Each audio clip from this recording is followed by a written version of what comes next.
अस्सलाम students, I hope आप सब खैरियत से होंगे। आज की क्लास का हमारा जो एजेंडा है वो ये है कि हम डिस्कस करेंगे फाइनेंशियल रिपोर्टिंग के पेपर को स्टार्ट करने से पहले कौन से बेसिक्स को हमें सब पहले कवर करना चाहिए।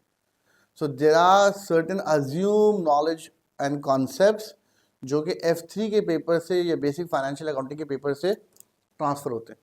सो आई सजेस्ट यू कि मेक श्योर दिस कि आप जब ट्रांसफ़र हो रहे हैं F7 में तो आप इन कॉन्सेप्ट्स के ऊपर आपकी अच्छी कमांड होनी चाहिए।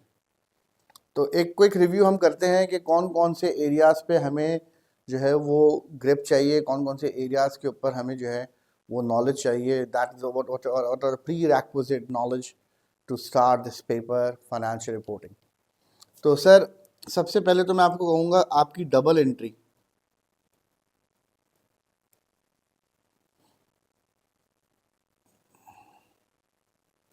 वो बहुत स्ट्रांग होनी चाहिए।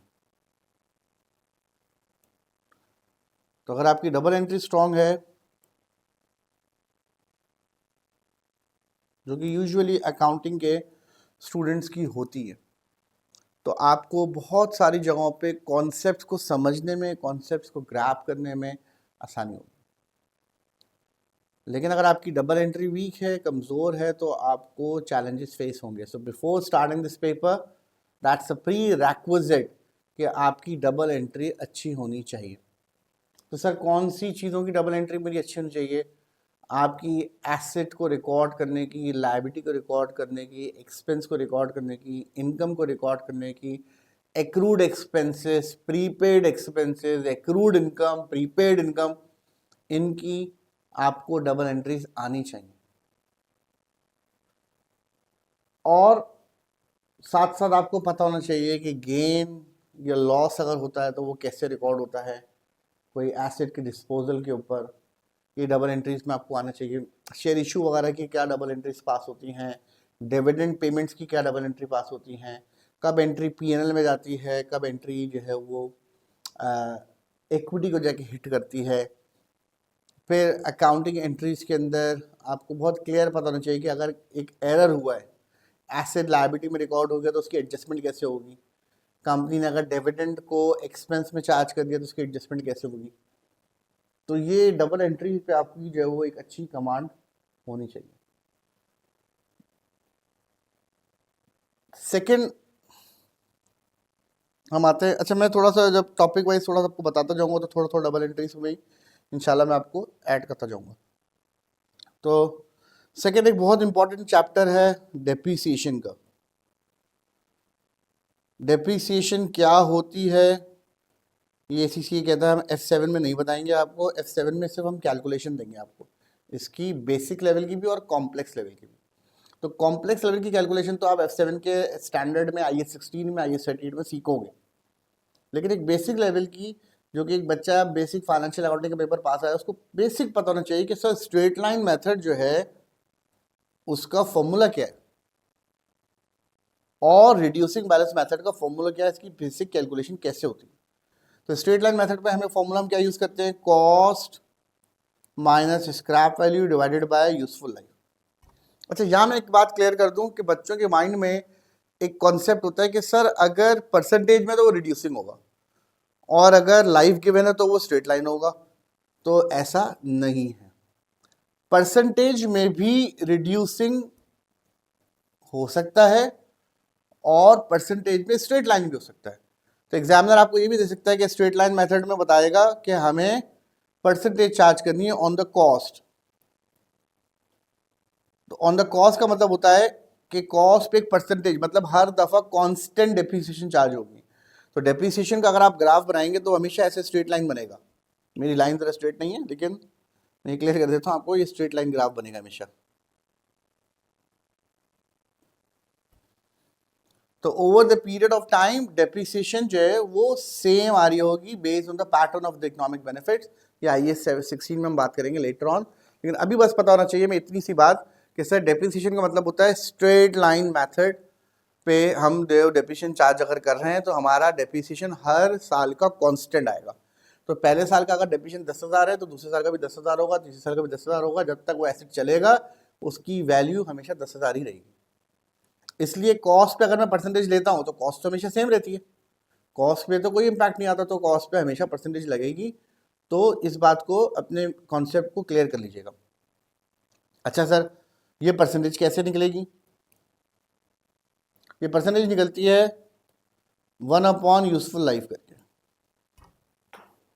इसका मतलब एग्जामिनर कभी आपको धोखा भी दे सकता है कि वो अगर आपको बता रहा है कि वैल्यू है 2%, इसका मतलब क्या है? 1/, यूजफुल लाइफ। तो यूजफुल लाइफ उस तरफ चले जाएगी और परसेंटेज डिनोमिनेटर में आ जाएगी, तो पता चलेगा कि मेरी यूजफुल लाइफ बन कितनी रही है। तो 1/2% जब मैं करूंगा तो मेरा आंसर आ जाएगा 50 ईयर्स। इसका मतलब जिस एसिड की यूजफुल लाइफ 50 साल है, उसका depreciation in terms of percentage on the cost निकलेगा 2%। अच्छा, ये कॉस्ट भी यूज कर सकते हैं, डेप्रिशिएबल कॉस्ट भी कह सकते हैं। डेप्रिशिएबल कॉस्ट का मतलब कॉस्ट माइनस स्क्रैप वैल्यू। तो ऐसा एग्जामिनर कब करता है? वो कहता है कि हमारा एक एसिड है, इसकी लाइफ है फॉर एग्जाम्पल, लाइफ नहीं बताई, फॉर एग्जाम्पल उसने बोला भाई 2% पे डेप्रिसिएशन चार्ज होती है। तो 2% आते ही दिमाग में हमारे क्या आता है? सर ये तो रिड्यूसिंग होगा, लेकिन क्या लिखा हुआ है? 2% ऑन द कॉस्ट या 2% ऑन द डेप्रिशिएबल कॉस्ट। तो जैसे ये लिखा हुआ है तो आप ये देखते ही समझ जाएं कि ये स्ट्रेट लाइन मेथड की बात हो रही है। अब उसने बोला कुछ ऐसे, हमने 10 साल एसिड यूज किया, 10 साल बाद इसकी लाइफ चेंज हो गई, ठीक है ना? तो 10 साल बाद इसकी वैल्यू चेंज हो गई या 10 साल बाद स्क्रैप वैल्यू चेंज हो, कोई भी चीज चेंज करा देगा और आपको बोलेगा रिवाइज डेप्रिसिएशन निकाल के देखो। तो आप जब रिवाइज डेप्रिसिएशन निकालने जाओगे तो आप तो वही 2% यूज करते रहोगे। हालांकि 50 में से अगर 10 साल यूज हो चुके हैं तो अब रिमेनिंग लाइफ बची है 40 साल। तो फिर मुझे डिवाइड करना पड़ेगा 40 ईयर्स से, क्योंकि हमें पता है कि 1/2% में करता हूँ तो लाइफ बचती है 50 साल। 50 में से अगर उसने 10 साल यूज कर लिए हैं तो रिमेनिंग बचेगी 40 ईयर्स से।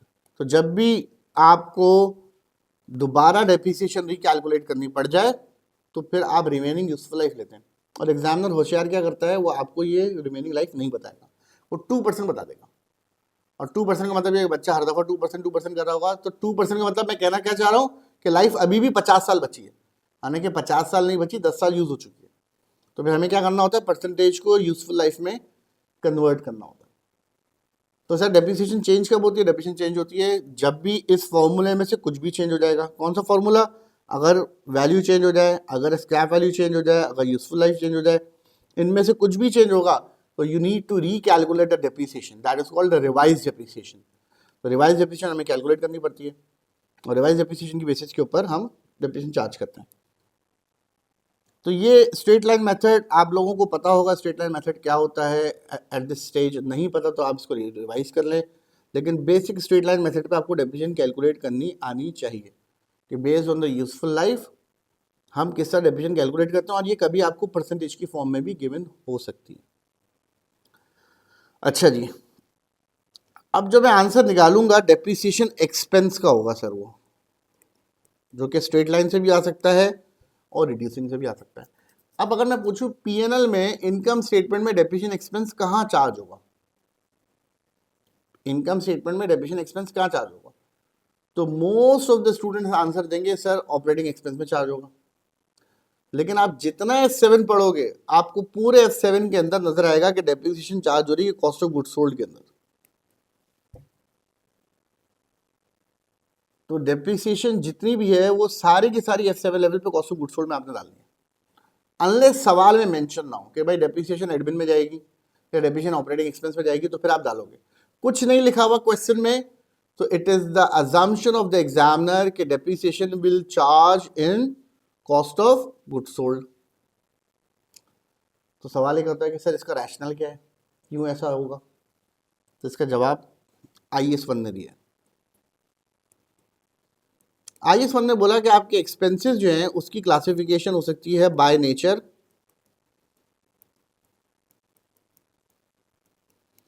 ये भी शायद बात आपको अभी तक पता ना हो, बाय फंक्शन।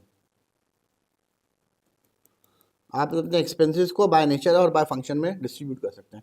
इसका मतलब सेल्स में से मैं cost of goods sold minus करूंगा, कॉस्ट ऑफ गुड्स सोल्ड के बाद ग्रॉस प्रॉफिट आएगा, ग्रॉस प्रॉफिट के बाद मेरी हेडिंग आएगी ऑपरेटिंग एक्सपेंसेस की, जो आज तक आपने देखा होगा अपने प्रायर स्टडीज में, क्या हम ऑपरेटिंग एक्सपेंसेस के अंदर सर रेंट एक्सपेंस रख देते हैं, डेप्रिसिएशन एक्सपेंस रखते हैं, वेजेस एंड सैलरीज रख लेते हैं, और जितने भी एक्सपेंसेस की लिस्ट है वो बाय नेचर कहलाता है। तो अगर मैं P&L ऐसी बना रहा हूँ तो उसको मैं कहता हूँ क्लासिफिकेशन एक्सपेंसेस बाय नेचर। लेकिन बहुत सारे बिजनेसेस बाय नेचर के फॉर्मेट को फॉलो नहीं करते। तो दूसरा फॉर्मेट क्या है, बाय फंक्शन का, जो आपको F7 में मोस्टली मिलेगा, कि वो कहते हैं बाय फंक्शन में कहते हैं 3 हेड्स हैं, cost of good sold, admin expense और डिस्ट्रीब्यूशन कॉस्ट। तो आपको करना क्या है कि आपको हर एक्सपेंस को ब्रेक करना है, कॉस्ट ऑफ गुड सोल्ड में, एडमिन में या डिस्ट्रीब्यूशन में। सर क्या मतलब, रेंट है, पहला आइटम क्या है हमारा, रेंट। तो रेंट अगर फैक्ट्री का रेंट है तो वो कॉस्ट ऑफ गुड सोल्ड में जाएगा, अगर एडमिनिस्ट्रेशन डिपार्टमेंट का रेंट है तो वो एडमिन में जाएगा, और अगर डिस्ट्रीब्यूशन डिपार्टमेंट का रेंट है तो वो यहां जाएगा। सर डेप्रिसिएशन है, जो एसेट मेरी फैक्ट्री में यूज हो रहे हैं उसका डेप्रिसिएशन है तो वो कॉस्ट ऑफ गुड सोल्ड में जाएगा। एडमिन ब्लॉक जो है ऑब्वियसली वो भी बिल्डिंग यूज कर रहा है, वो भी फर्नीचर यूज कर रहा है, उसके पास भी इक्विपमेंट्स है, उनको भी गाड़ियां दी हुई हमने।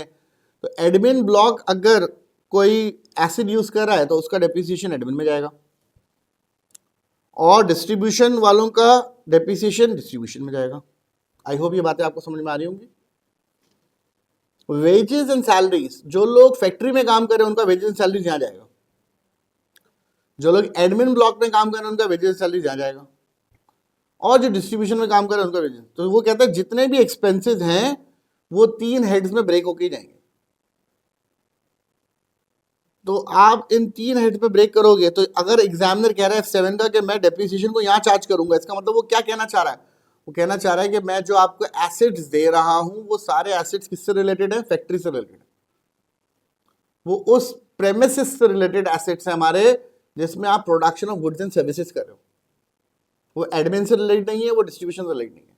तो आपको कहीं ना कहीं क्वेश्चन में ये मेंशन अगर होगा कि एडमिन में डालो या डिस्ट्रीब्यूशन में डालो तो आप चार्ज करोगे, अदरवाइज हमेशा डेप्रिसिएशन कहाँ जाएगा सर, डेप्रिसिएशन जाएगा कॉस्ट ऑफ गुड्स सोल्ड। दूसरा मेथड हमारा होता है रिड्यूसिंग बैलेंस मेथड।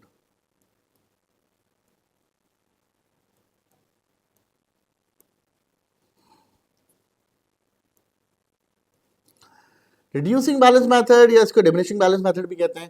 अच्छा, वैसे तो बहुत सारे मेथड्स हम यूज कर सकते हैं, लेकिन F7 के अंदर आपको स्ट्रेट लाइन मेथड मिलेगा, रिड्यूसिंग मिलेगा, और कहीं कहीं आउटपुट बेस मिल जाएगा। आउटपुट बेस का मतलब यह है कि मशीन आवर्स की बेसिस पे या फ्लाइंग आवर्स की बेसिस, अगर जहाज की बात हो रही है तो वो फ्लाइंग आवर्स की बेसिस के ऊपर होगा, कहीं पे वो बोलेगा इतने यूनिट्स प्रोड्यूस करता है तो आउटपुट की बेसिस पे हो जाएगा। तो वही आउटपुट हो सकता है, स्ट्रेट लाइन या रिड्यूसिंग हो सकता है। उसके अलावा, क्योंकि इसके अलावा IAS 16 ने जो है वो जैसे sum of the year digit method भी होता है, और भी मेथड्स होते हैं, लेकिन उसको IAS 16 ने फॉलो नहीं किया। तो रिड्यूसिंग बैलेंस मेथड के अंदर जैसा नाम ही लिखा हुआ रिड्यूसिंग, मतलब अगर मैं ग्राफ बनाऊंगा तो मेरा ग्राफ का लाइन जो यूज आ रहा होगा डाउनवर्ड। तो वो क्या कह रहा है कि हर साल आपका डेप्रिसिएशन रिड्यूस होगा, तो आप डेप्रिसिएशन बेसिकली चार्ज कर रहे होते हैं नेटबुक वैल्यू के ऊपर, नेटबुक वैल्यू इनटू परसेंटेज। और नेटबुक वैल्यू का फॉर्मूला होता है, हम सब जानते हैं, कॉस्ट माइनस एक्यूमुलेटेड डेप्रिसिएशन। और हर साल जब जब डेप्रिसिएशन चार्ज होता है हमें पता है एक्यूमुलेटेड डेप्रिसिएशन की वैल्यू बढ़ेगी, तो मेरा आंसर जो आएगा नेटबुक वैल्यू का वो कम होता जाएगा। तो जब नेटबुक वैल्यू कम होती जाएगी तो उस पर जो परसेंटेज लगेगी वो भी डेप्रिसिएशन कम होती जाएगी, और जब डेप्रिसिएशन कम होती जाएगी तो ऑटोमेटिकली हमारा जो कर्व है वो रिड्यूसिंग में डाउनवर्ड ट्रेंड की तरफ जा रहा होगा। फॉर एग्जाम्पल मैंने 10,000 का एसेट लिया सर, पहले साल क्योंकि कोई एक्यूमुलेटेड डेप्रिसिएशन नहीं है तो मैं डायरेक्टली चार्ज कर दूंगा, फॉर एग्जाम्पल 20% डेप्रिसिएशन है तो ये हो जाएगा 2,000। तो पहले साल के एंड पे मेरी नेटबुक वैल्यू आ गई कितनी, 8,000। तो सेकेंड ईयर में डेप्रिसिएशन आप इस 8,000 पे चार्ज करूंगा, 8,000 पे जब मैं 20% चार्ज करूंगा तो ये बनेगा 1,600। तो कितना हो जाएगा, 6,400 नेटबुक वैल्यू, और फिर अगले साल पे इस पर 20% होगा। तो आप देखिए over the period net book value मेरी रिड्यूस होती जा रही है, और क्योंकि मेरी नेटबुक वैल्यू रिड्यूस होती जा रही है तो मेरा डेप्रिसिएशन एक्सपेंस भी रिड्यूस होता जा रहा है। अब ये मेरा रिड्यूसिंग बैलेंस। अब आपने अभी तक F7 का एक लेक्चर भी नहीं पढ़ा, F7 आपने स्टार्ट भी नहीं किया, फिर भी मैं अगर आपके सामने एग्जाम किट खोलता हूँ और ये पहला सवाल नजर आता है आपके सामने फाइनल अकाउंट का, ये फाइनल अकाउंट का सवाल है, देखिए ये पूरा क्वेश्चन होता है जो हमें सॉल्व करना होता है 20 मार्क्स का, ये मॉस्टरिंग के नाम से सवाल नजर आ रहा है आपको। इस सवाल में अगर मैं नीचे जाता हूं तो पहले तो मुझे आप देखें एक चीज नजर आ रही है, cost of good sales, cost of sales, दूसरा नजर आ रहा है डिस्ट्रीब्यूशन और एडमिनिस्ट्रेशन। तो ये मैं देखते ही समझ गया कि इस क्वेश्चन के अंदर एग्जामिनर ने क्या फॉलो किया हुआ है, classification of expenses by function. नीचे आ रहा हूं मैं, अब मैंने F7 स्टार्ट भी नहीं किया लेकिन मुझे पता है कि मैं ये वाला पार्ट सॉल्व कर सकता हूं। क्या कह रहा है, प्लान एंड इक्विपमेंट, इसके अंदर कोई नोट नहीं है, कोई एडजस्टमेंट नहीं, कुछ नहीं है, सिंपल बता हुआ है, plant and equipment is depreciated at 15% per annum using the reducing balance method. अब मैंने F7 की सर एक क्लास भी नहीं ली लेकिन मैंने यहाँ पे एक नंबर गेन कर लिया। कैसे गेन किया मैंने, सिंपली मैंने कहा भाई 15% लगाना है किस पे, प्लान एंड इक्विपमेंट पे। मैं ऊपर गया हूँ ट्रायल बैलेंस में, ट्रायल बैलेंस के अंदर मेरा प्लांट जो आ रहा है एंड इक्विपमेंट आ रहा है, इसकी कॉस्ट गिवन है आपको 27,100, कॉस्ट है मेरी 27,100, ठीक है सर। एक्यूमुलेटेड डेप्रिसिएशन बता दो भाई, एग्जामिनर ने बताया हुआ है इसकी एक्यूमुलेटेड डेप्रिसिएशन आ रही है 9,100, 9,100। जैसे ही मैंने माइनस किया मेरी आ जाएगी नेटबुक वैल्यू, और नेटबुक वैल्यू पे डेप्रिसिएशन चार्ज होगा कितना, 15% पे। तो हम जल्दी से कैलकुलेटर की हेल्प लेते हैं, कैलकुलेटर कहते हैं भाई 27,100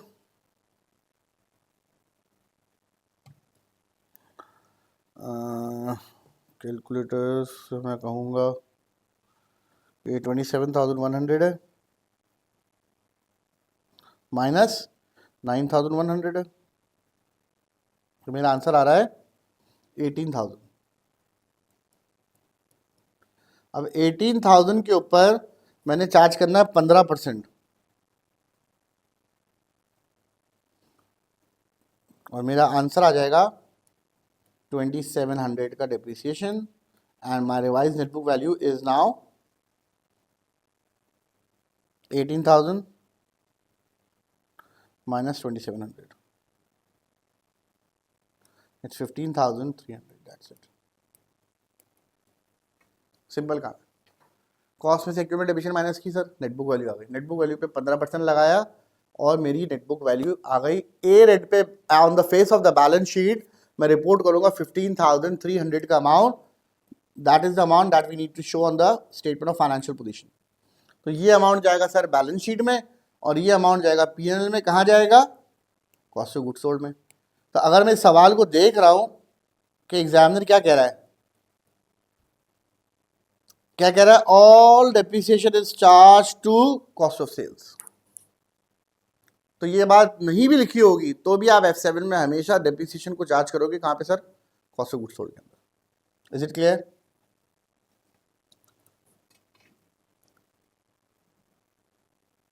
अब कुछ जगहों पे अगर आप देखेंगे तो इसने लाइव गिवन है 15 साल,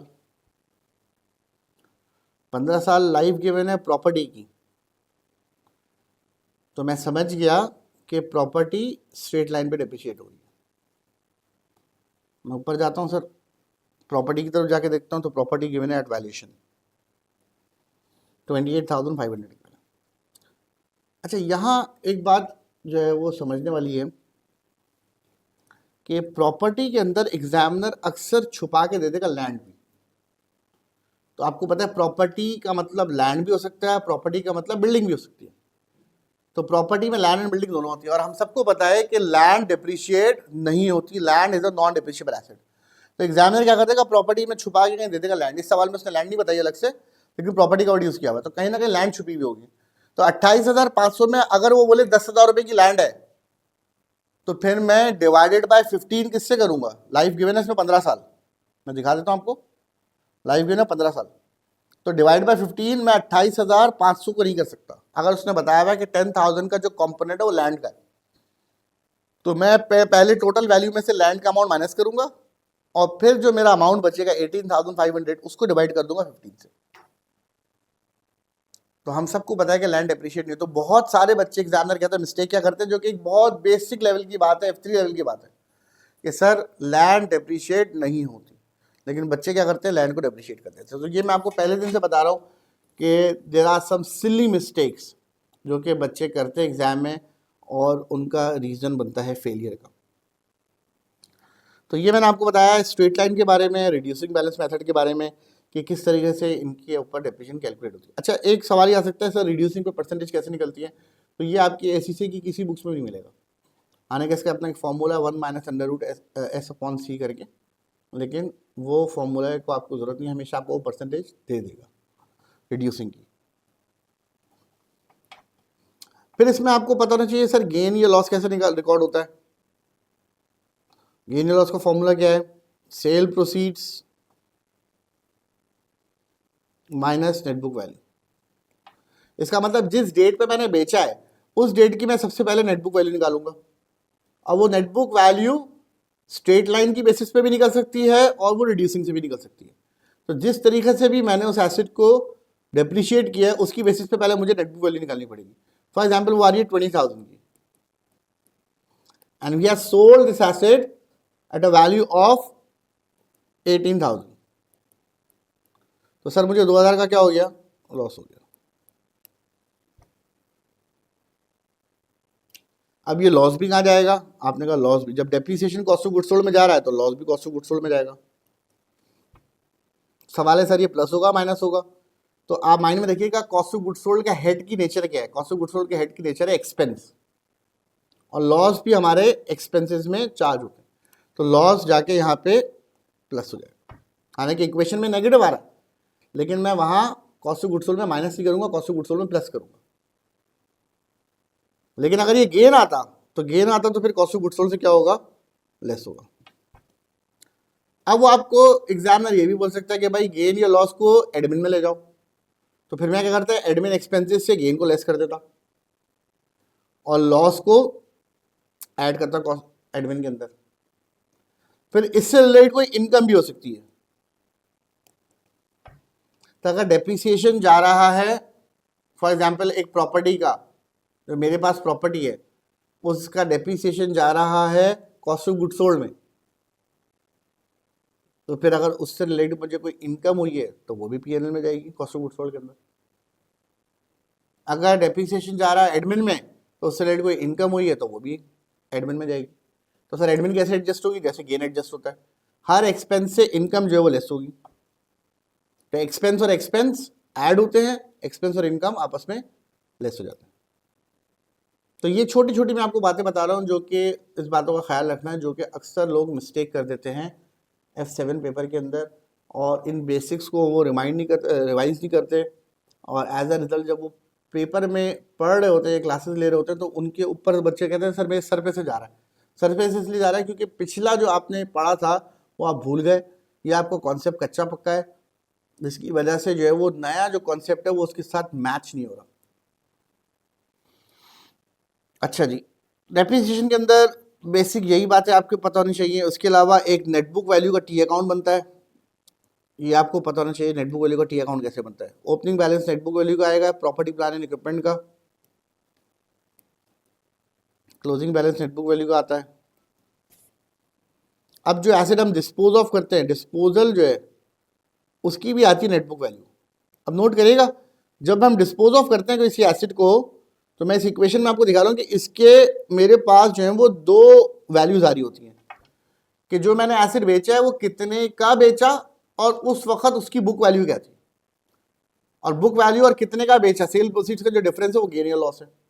तो इन दो वैल्यूज में से मैं टी अकाउंट में कौन सी वैल्यू डालूंगा, तो अक्सर बच्चे यहाँ गलती क्या करते हैं कि यहाँ पे वो सेल प्रोसीड्स डाल देते हैं।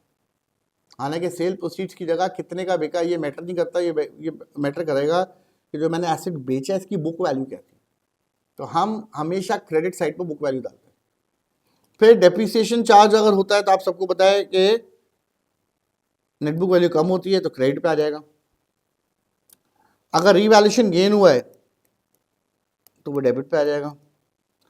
और यहाँ पे मुझे पता चलता है कि कितने एसेट्स मेरे एडिशंस हुए हैं, कि कितने मैंने नए एसेट्स खरीदे। तो एग्जामिनर अक्सर मिसिंग फिगर या तो इसको रखता है या इसको रखता है, कि या तो इस पूरे इक्वेशन के थ्रू एमसीक्यू के अंदर मिसिंग फिगर एक्सपेंस निकाल के दिखाओ या मिसिंग फिगर एडिशन निकाल के दिखाओ, जो कि आगे यूज हो सकता है कैश फ्लो के अंदर भी, कि कितने के एसेट्स मैंने खरीदे हैं during the year in investing activity. अब ये बातें आपने बेसिक अकाउंटिंग में पढ़ी हुई है, F3 के अंदर पढ़ी हुई है, लेकिन हो सकता है आप भूल गए हो, तो इसलिए मैं आपको पहले रिवाइज करवा रहा हूँ कि F7 स्टार्ट करने से पहले आप इन बातों को जरूर समझें। फिर एक इसमें कॉन्सेप्ट है सर कैपिटल एक्सपेंडिचर का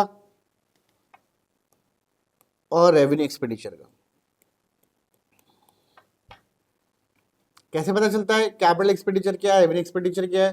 तो कैपिटल एक्सपेंडिचर हर वो एक्सपेंडिचर है जो हम किसी नॉन करंट एसेट को एक्वायर करने के लिए कर रहे हैं या जो उसमें इंप्रूवमेंट लाने के लिए कर रहे हैं, जो उसकी अर्निंग कैपेसिटी को इनहांस कर सकता है। रेवेन्यू एक्सपेंडिचर के जितने भी हमारे खर्चे हैं जो इसके अलावा हैं, जिसमें मैं कोई नॉन करंट एसेट खरीद नहीं रहा या किसी नॉन करंट एसेट में इंप्रूवमेंट लेके नहीं आ रहा। फॉर एग्जाम्पल मैं भी आपको लैपटॉप पे पढ़ा रहा हूँ, अगर मैं लैपटॉप खरीदता हूँ तो लैपटॉप खरीदना इज अ कैपिटल एक्सपेंडिचर, लेकिन अगर मैं लैपटॉप की मेंटेनेंस करवाता हूँ जिसमें मैं खरीद नहीं रहा, ना परफॉर्मेंस बढ़ रही है, कुछ भी नहीं हो रहा, सिर्फ मैं मेंटेनेंस जो है वो करवा रहा हूँ उसकी, तो वो कहता है इट्स अ रेवेन्यू एक्सपेंडिचर। लेकिन अगर मैं लैपटॉप की रैम बढ़वा देता हूँ, लैपटॉप के अंदर हार्ड डिस्क का साइज बढ़वा देता हूँ, लैपटॉप की स्पीड बढ़ा देता हूँ, प्रोसेसर बढ़ा देता हूँ, तो फिर इट्स अ कैपिटल एक्सपेंडिचर। तो कैपिटल एक्सपेंडिचर रेवेन्यू एक्सपेंडिचर भी आपने पढ़ा हुआ होगा, लेकिन मैं जस्ट रिकैप आपको दे रहा हूँ कि अगर कोई भी एक्सपेंडिचर जो आप इनकर करते हैं on a particular non current asset और which enhances the earning capacity of the non current asset. Non current asset का मतलब भी समझ गए हम कि 1 साल से ज़्यादा फायदा देगा, 1 साल के अंदर अंदर की बात नहीं होती, 1 साल की बड़ी बात होगी। तो हम कैपिटल एक्सपेंडिचर को as a non current asset book करते हैं, रेवेन्यू एक्सपेंडिचर को हम एज एन एक्सपेंस बुक करते हैं।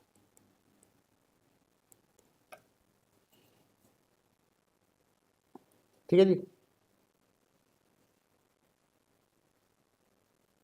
तो जितने भी खर्चे हम करते हैं अदर देन कैपिटल एक्सपेंडिचर, वो सब के सब रेवेन्यू एक्सपेंडिचर होते हैं। तो मेंटेनेंस के जितने भी खर्चे होते हैं, जितने भी यूटिलिटीज के खर्चे होते हैं, ये सब के सब हमारे रेवेन्यू एक्सपेंडिचर होते हैं। तो आपका क्या दिमाग इस बात को पिक करता है कि सर अगर गलती हो जाए और यहाँ से यहाँ आ जाऊँ मैं, तो क्या गलती होगी इससे? Capital expenditure revenue expenditure record हो गया, मतलब एसेट को मैंने एक्सपेंस रिकॉर्ड कर दिया, तो मेरा एसेट जो है on the face of the balance sheet क्या होगा? कम हो जाएगा। एक्सपेंस क्या होगा सर? बढ़ जाएगा। प्रॉफिट क्या होगा सर? कम हो जाएगा। ये मैं एक्सपेंस, ये जो एरर आपने किया उस एरर का इम्पैक्ट बता रहा हूं। प्रॉफिट कम हो जाएगी तो सर रिटेन अर्निंग्स कम हो जाएगी, रिटेन अर्निंग्स कम हो जाएगी तो इसका मतलब इक्विटी कम हो जाएगी। इसका मतलब जिन जिन रेशियोज में इक्विटी के ऊपर इंपैक्ट आ रहा है वो सारे रेशियोज इफेक्ट होने शुरू होंगे। तो आपने बहुत सारे रेशियोज F3 लेवल पे भी पढ़े होंगे जिसमें डिनोमिनेटर में इक्विटी है, जैसे return on capital employed denominator में इक्विटी है। तो जहां पे डिनोमिनेटर में इक्विटी होगी वो सारे रेशियोज आपके डिस्टर्ब होने शुरू हो जाएंगे, क्योंकि आपने क्या किया हुआ है, एक एरर किया है। अब ये तो हो गया एरर का इम्पैक्ट, लेकिन अगर मैं इसको सही करता हूं तो सर एंट्री क्या बनेगी? सही करने की एंट्री क्या बनेगी? मैंने एक्सपेंस को गलती से डेबिट कर दिया, तो मैं करेक्शन कैसे करूंगा? मैं करेक्शन करूंगा, एक्सपेंस को मैं कर दूंगा क्रेडिट, जो भी अमाउंट था, और डेबिट कर दूंगा किसको? एसेट को। कंपनी ने कैपिटल को रेवेन्यू एक्सपेंडिचर में डाल दिया था, लेकिन जब मैं ये एंट्री करूंगा तो सारे इम्पैक्ट जो है रिवर्स होना शुरू हो जाएंगे कि एसेट बढ़ जाएगा, एक्सपेंस कम हो जाएगा, प्रॉफिट बढ़ जाएगा, रिटेन अर्निंग्स बढ़ जाएगी, इक्विटी बढ़ जाएगी। तो ये आपको समझ में आना चाहिए। तो एग्जामिनर एमसीक्यूज में छोटा सा सवाल बना देगा कि भाई ये कंपनी ने कैपिटल एक्सपेंडिचर को रेवेन्यू एक्सपेंडिचर में चार्ज कर दिया, तो ये बताओ जब वो उसकी करेक्शन करेगा तो प्रॉफिट पे क्या फर्क पड़ेगा, या अगर एरर किया तो प्रॉफिट पे क्या फर्क? तो आप देखिए करेक्शन और एरर का बिल्कुल ऑपोजिट इंपैक्ट पड़ता है। तो अगर मैंने एरर किया था तो प्रॉफिट कम होगा, लेकिन अगर मैं इसकी करेक्शन करूंगा तो मेरा प्रॉफिट बढ़ जाएगा वापस। तो इस तरह के एग्जामिनर आपको जो है वो एडजस्टमेंट दे देता है सवाल पेपर में, इसमें एक प्रॉफिट होगा, उस प्रॉफिट की आपको एडजस्टमेंट करनी होगी। जैसे मैं आपको कोई सवाल दिखाता हूँ, अगर मैं आपके सामने, जैसे ये सवाल है ट्राई एज के नाम से। इस सवाल में अगर आप देखें तो उसने रिक्वायरमेंट में ये नहीं कहा पीएनएल बना के दिखाओ, उसने बोला मुझे प्रॉफिट एडजस्ट करके दिखाओ। Prepare a schedule of adjustment required to the draft profit. Profit उसने निकाला हुआ है, प्रॉफिट उसने निकाला हुआ होगा। देखिए मैं आपको दिखा देता हूँ प्रॉफिट भी। अगर हम ट्रायल बैलेंस में जाएंगे तो ट्रायल बैलेंस के अंदर उसने, ये देखें ये ड्राफ्ट प्रॉफिट उसने ऑलरेडी, चलो ये देखें ये इसने ड्राफ्ट प्रॉफिट निकाला हुआ है 30,000 प्रॉफिट उसने निकाला हुआ है। मुझे क्या करना है, प्रॉफिट में एडजस्टमेंट्स करनी है। अब मुझे सर प्रॉफिट में प्लस करना है या माइनस करना है, तो डिपेंड करेगा कि आपने एरर क्या किया और उसके आप करेक्शन करने जा रहे हैं। तो वो उसमें मोस्टली ये सवाल होता है जिसमें कंपनी कैपिटल एक्सपेंडिचर को रेवेन्यू एक्सपेंडिचर में चार्ज कर देती है या रेवेन्यू एक्सपेंडिचर को कैपिटल में चार्ज कर देती है, तो प्रॉफिट में क्या एडजस्टमेंट्स होंगे। फिर या एक्सपेंस को रिकॉर्ड ही नहीं करती, तो एक्सपेंस को रिकॉर्ड नहीं किया इसका मतलब एक्सपेंस हमारा कम हुआ है तो प्रॉफिट बढ़ा हुआ है, प्रॉफिट को माइनस करना है।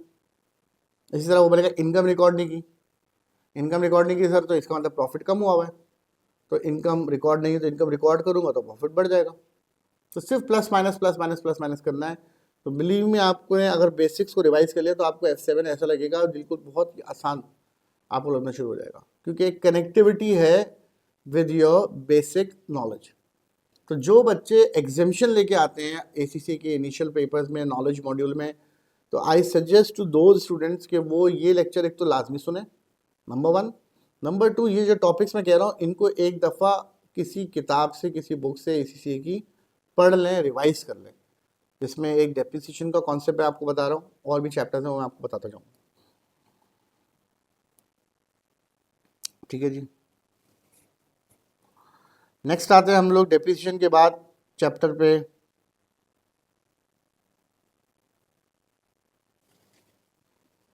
ये है स्टॉक वैल्यूएशन का। वैसे तो इसमें IS2 लगता है जो हम F7 में पढ़ेंगे भी डिटेल में, लेकिन F3 से अगर मैं आ रहा हूँ तो मुझे बेसिक 2-3 बातें पता होनी चाहिए।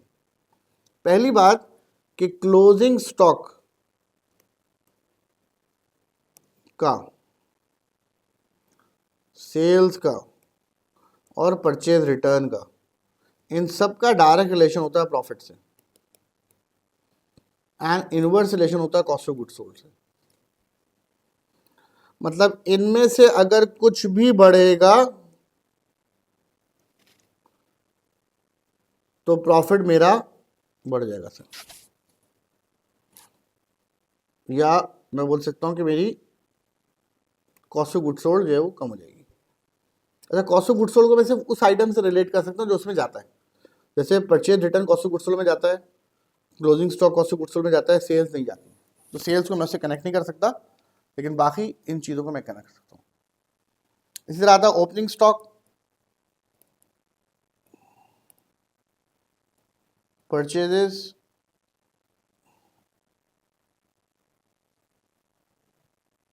सेल रिटर्न एंड एक्सपेंसेस, इन सब का इनवर्स रिलेशन है प्रॉफिट से। अगर इनमें से कुछ भी बढ़ा, कुछ भी बढ़ा, कुछ भी बढ़ा, कुछ भी बढ़ा, मेरा प्रॉफिट क्या हो जाएगा, बिजनेस का कम हो जाएगा। और जो items cost of goods sold में जाते हैं उनका फिर डायरेक्ट रिलेशन है with the cost of goods sold. यहाँ पे किस चीज़ का होगा, जैसे ओपनिंग स्टॉक का हो जाएगा, परचेजेस का हो जाएगा, इन दोनों का डायरेक्ट रिलेशन होगा। और कुछ जैसे मैंने आपको बताया depreciation cost of goods sold में चार्ज होती है समटाइम्स, तो कुछ एक्सपेंसेस का भी कॉस्ट ऑफ गुड्स सोल्ड के साथ डायरेक्ट रिलेशन बन सकता है। तो ये एक बेसिक बात है जो कि आपको पता होनी चाहिए रिलेटेड टू IS2 इन्वेंट्रीज। ठीक है जी, IS2 के हवाले से आपको ये बात पता होनी चाहिए कि अगर एक कंपनी ने cost of goods sold show किया हुआ है in the trial balance, that means कि क्लोजिंग स्टॉक ऑलरेडी एडजस्टेड है। अगर उसमें कोई एरर वगैरह है तो वो एडजस्ट होगा। वैसे क्लोजिंग स्टॉक जैसे हम क्या करते हैं, opening stock plus purchases less closing stock करते हैं, तो एग्जामिनर ने already opening stock plus purchases less closing stock कर दी है, और उसकी निशानी क्या होगी कि क्लोजिंग स्टॉक आपको नजर आएगा इन द ट्रायल बैलेंस। लेकिन अगर आपको ट्रायल बैलेंस में नजर आ रहा है ओपनिंग स्टॉक एंड परचेजेस या मटेरियल लेबर ओवरहेड्स नजर आ रहे हैं अलग से, तो आप समझ जाएं कि अभी कॉस्ट ऑफ गुड्स सोल्ड बनानी मैंने खुद है। इसकी निशानी क्या होगी कि जो क्लोजिंग स्टॉक है वो आपको हमेशा गिवन होगा किसमें, नोट्स के अंदर। और समटाइम्स एग्जामिनर इतना सिंपल नोट बनाता है क्लोजिंग स्टॉक से रिलेटेड, अगर मैं कोई सवाल आपको दिखा सकूं कि जिसमें आपने जो है वो क्लोजिंग स्टॉक के लिए कुछ करना ही नहीं है, अगर मैं आपको कोई सवाल दिखा सकूं। अच्छा, जैसे मैं आपको ये सवाल दिखा रहा हूँ,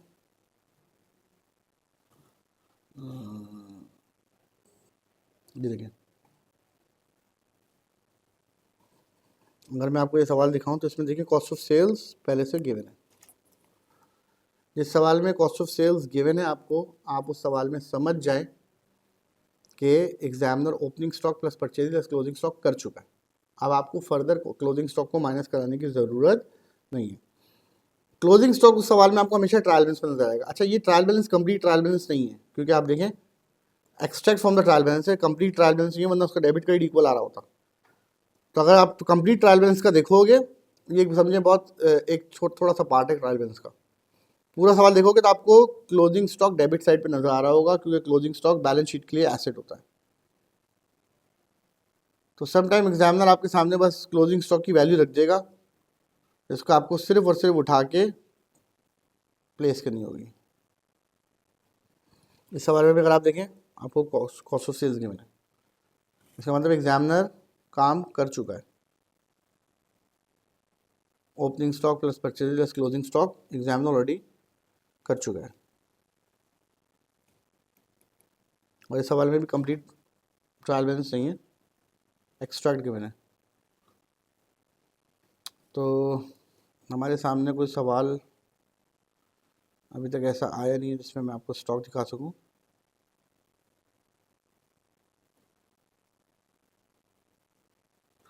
लेकिन यहाँ गिवन है प्रोडक्शन कॉस्ट और इन्वेंट्री गिवन है। अब मेरा सवाल है कि सर ये ओपनिंग इन्वेंट्री या क्लोजिंग है?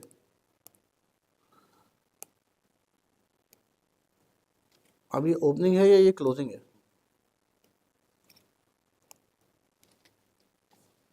तो सबसे पहले तो मैं आपको दिखाता हूँ, ये डेट देखें 30 जून 20x1, और मुझे बनाना है 30 जून 2002 के लिए।